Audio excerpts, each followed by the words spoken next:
썸썸 편의점은 방구석의 인어아가씨, 기적의 분식집 등을 만들며 국내에서 텍스트 기반 미소녀 연애 시뮬레이션 게임을 만들어온 테일즈샵에서 만든 2020년 신작 게임입니다. 편의점 알바생인 주인공이 우연히 썸썸이라는 정체불명의 어플을 깔게 되면서 현수이, 아델라, 방해나 중에 한 캐릭터와 썸을 타는 과정을 그린 작품인데요. 편의점을 운영하면서 편의점을 키우고 주인공의 주머니 사정을 두둑하게 만드는 기초적인 경영게임 요소와 캐릭터와 시나리오를 감상하는 텍스트 게임 요소로 구성되어 있습니다. 제가 처음에 이 게임을 했을 때 느꼈던 감상은 생각 이상으로 게임 볼륨이 크다는 것으로 해당 게임을 인터넷 실황을 겸하면서 플레이했다곤 하지만 총 플레이 타임이 17시간 정도가 소요됐습니다. 이걸 생각하면 오로지 플레이 타임을 텍스트 시나리오에 의존해야 되는 장르 특성상 굉장히 상당한 볼륨이었다고 생각해요. 동시에 여러 캐릭터의 시나리오를 담았기 때문에 아마 이런 정도의 분량이 나오지 않았나 싶습니다. 또한 평소 일본 오덕 문화 기반의 애니리뷰를 해오던 사람이다 보니까 한국 문화를 기반으로 둔 소재와 이야기라는 점이 새삼 강렬하게 다가왔습니다. 사실 전 무의식적으로 일본 서브컬처의 색이나 전개가 기반에 깔려있을 거라고 생각하면서 이 게임을 플레이했는데요. 실제로 게임을 플레이하다 보니까 요즘 일본 작품에서 느끼기 어려운 감성이 짙다는 것을 많이 느꼈습니다. 소재로는 인방 문화, PC방 문화, 일본과 비슷한 듯 또 다른 편의점 문화, 혈연과 직장 문화에 대한 클리셰 등 다양한 부분이 달랐죠. 심지어 남성향 서브컬처 컨텐츠를 다루다 보면 남녀 관계에 대해서 다루고 있는 트렌드나 클리셰들이 고착화되어 있긴 하거든요. 그런데 이 게임을 플레이하다 보면 이러한 요소가 반영되어 있지 않고 오히려 한국의 요즘 세대와 시대 문화를 반영한 작품이라는 생각이 들었습니다. 아울러 기적의 분식집, 이전에는 미래세계의 맹인, 성광천사 리토나 리리쉐, 루베도 아니무스 등 매력적인 일러스트를 그려주신 캐롯님께서 이번 썸썸 편의점에서도 열일을 해주셨죠. 특히 스팀에서 15세 이용가로 게임을 출시하기 시작하면서 모바일 시절에서는 어쩔 수 없이 자제했었던 부분들이 이번 썸썸 편의점에선 제대로 포텐을 터뜨리지 않았나 생각합니다. 다만 시나리오 전체 측면에서는 각 캐릭터별 에필로그를 보고 난 다음에 아쉬운 점은 좀 있었습니다. 밝혀지지 않은 정보나 떡밥들은 사전부터 DLC를 염두한 기획이었으니까 의도적인 설계였다고 생각하면 그럴 수도 있지 라고 생각을 했지만, 연애 시뮬레이션이라는 장르잖아요. 연애 시뮬레이션으로서 핵심적인 요소인 두 남녀가 애정 관계가 성립되는 그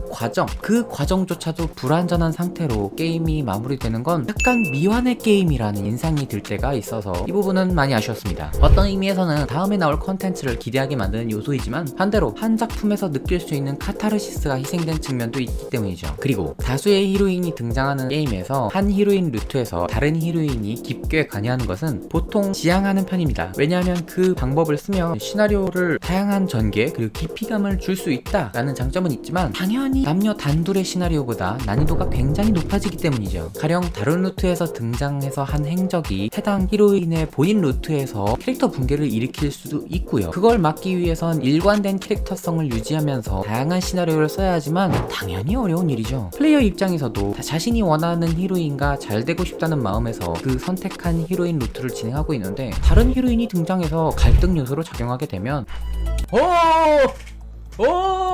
이게 뭐야!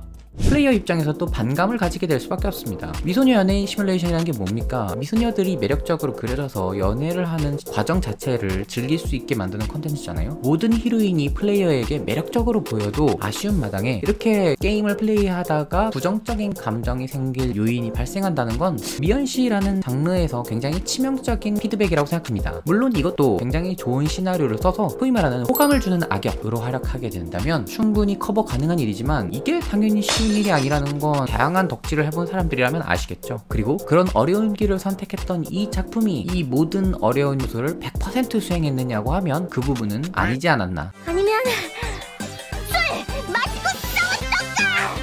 그런 생각이 들었습니다. 게임의 디자인적으로 아쉬웠던 점은 해당 작품의 편수이 방해나 루트에 대해서입니다요. 이 두 캐릭터는 시나리오상으로 보면 사실상 두 루트가 동시에 진행되다가 분기해야 되는 시나리오로 만들어져 있습니다. 그렇게 생각하지 않으면 각 등장인물의 개연성이 좀 이상해지는 상황이 발생해요. 근데 문제는 이 게임은 두 캐릭터를 동시에 진행해야지만 내용이 전개되도록 시스템적으로 만들어지진 않았습니다. 실제로 다른 게임에서는 두 캐릭터를 동시에 공략하다가 갈라지는 전개라던가 한 캐릭터의 시나리오를 보기 위해선 다른 캐릭터도 일정 이상 이야기를 전개해야 된다라던가 시스템적인 요소를 넣기도 하거든요. 왜 이런 요소를 넣지 않았는지 조금 의문인데 차라리 이런 요소를 좀 넣었으면 어땠을까 하는 생각이 들었습니다. 그러나 선수의 루트만 진행하게 되면 방해나라는 캐릭터에 대한 개연성 부족이 발생하게 되고, 그렇다고 두 캐릭터를 동시에 제가 직접 플레이를 한다면 주인공이 하고 있는 행동 거지가 말이 안 되긴 해요. 그러니까 시나리오를 사실상 따로따로 플레이하도록 썼는데 한 캐릭터의 진행만 하게 되면 다른 캐릭터 캐릭터의 행동 논리가 이해가 안 되는 상황이 발생하는 거예요. 사실 편수이 루트와 방해나 루트를 전개를 모두 조합해서 보면 편수이 루트라기보다는 방해나를 위한 내용이 좀 더 많은 비중을 차지합니다. 그렇기 때문에 방해나 단독 루트로 차라리 재편집해서 합치고 편수이는 다른 새로운 시나리오를 만들어서 놓는 것이 낫지 않았을까 싶긴 한데 뭐 그건 만드는데 당연히 더 고생을 하게 되니까 뭐 쉬운 일은 아니죠. 개인적으로 편수이라는 캐릭터가 캐릭터성과 포텐셜이 좋은 히로인이라고 느꼈기 때문에 뭔가 차라리 별개의 시나리오가 있으면 좋지 않았을까 그런 생각을 해봅니다. 그리고 중간중간 재미있는 개개 에피소드가 굉장히 좋았는데요. 그래서 저는 좀 더 많이 등장했었으면 좋았겠다라는 아쉬움은 있었습니다. 방해나가 탱청탱청한 모습을 보이며 주인공과 투닥거리는 전개라든지 아델라와 편수이가 티키타카 꽁트를 하는 모습을 보는 건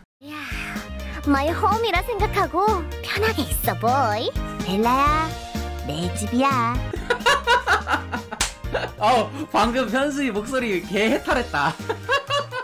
뭐랄까 캐릭터들을 굉장히 매력적으로 만들어주기도 했고 저도 굉장히 플레이하면서 재밌었거든요. 그런 의미에서 캐릭터에 대한 애착이 생길 만한 매력 어필을 위한 시간이 좀 적었던 게 아닌가. 그리고 개그적인 요소를 많아졌으면 좋지 않았을까. 그런 매력적인 부분을 끼기 전에 시리어스한 전개로 가는 느낌이 좀 들었습니다. 총평하자면 썸썸 편의점은 15,000원이라는 가격이라고는 생각하기 힘든 볼륨을 갖춘 미연식 게임으로 한국 문화를 잘 가미한 매력적인 캐릭터와 소재, 그걸 잘 살려주는 미려한 일러스트와 성우분들의 연기가 좋았고요. 생각보다 시리어스한 선굵은 전개로 몰입감을 주었지만 캐릭터 자체의 매력이나 전개의 완성도 측면에서는 조금 아쉬운 부분이 있었습니다. 개인적으로 기적의 분식집에서 DLC를 통해 못 다룬 떡밥이나 필리아의 매력을 잘 보여줬기 때문에 이후 썸썸 편의점 DLC를 통해서 캐릭터의 매력이나 시나리오적 완성도를 끌어올려주지 않을까 기대해보면서 이상으로 썸썸 편의점 리뷰는 여기까지 하도록 하겠습니다. 이상으로 다큐멘터리 융싱이었습니다. 감사합니다.